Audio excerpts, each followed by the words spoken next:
let's hear your story. And you repeated it in different places. We know that you were born in China, but let's hear your story. Well, I'm very grateful for my family heritage. You mentioned Arthur Guinness. Mm-hmm. He came to faith through John Wesley. So Hmm. our branch of the family, ever since then, have been people of faith. We owe a lot to my great-great-grandmother. In Ireland's last duel in 1815, a city councillor insulted the great Daniel O'Connell, and the only recourse was a duel. Cut a long story short, O'Connell was a duffer, but he hit the councillor and killed him.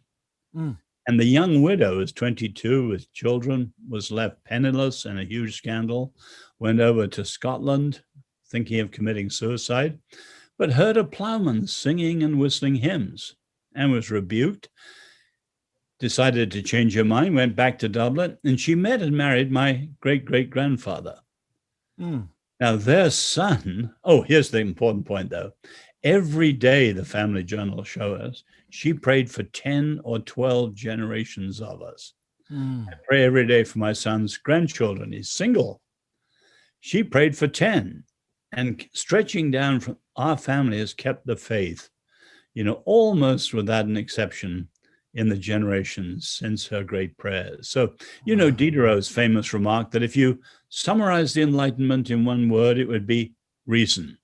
Mm. And I would say with our family, if you summarize us in one word, it would be grace.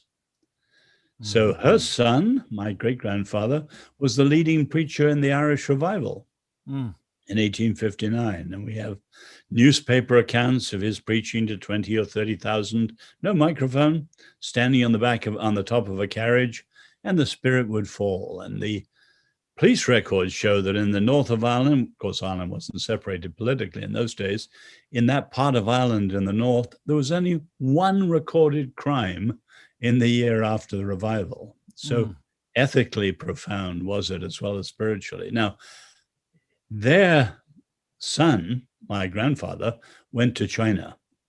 And his stories, for instance, surviving the Boxer riots in 1900, are hair-raising.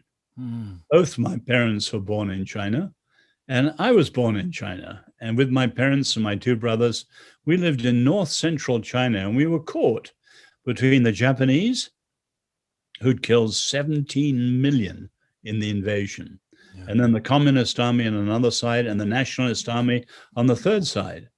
And we were caught in a terrible famine in the early 1940s, in which 5 million died in 3 months, sadly, including my brothers.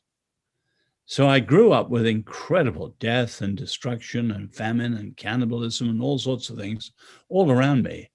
We then moved to Nanjing today, which is the capital of China. So I remember now 9 when I left China, but I remember the climax of the Chinese Revolution, one of the 5 great revolutions of the modern world, 1949. So that was my beginning.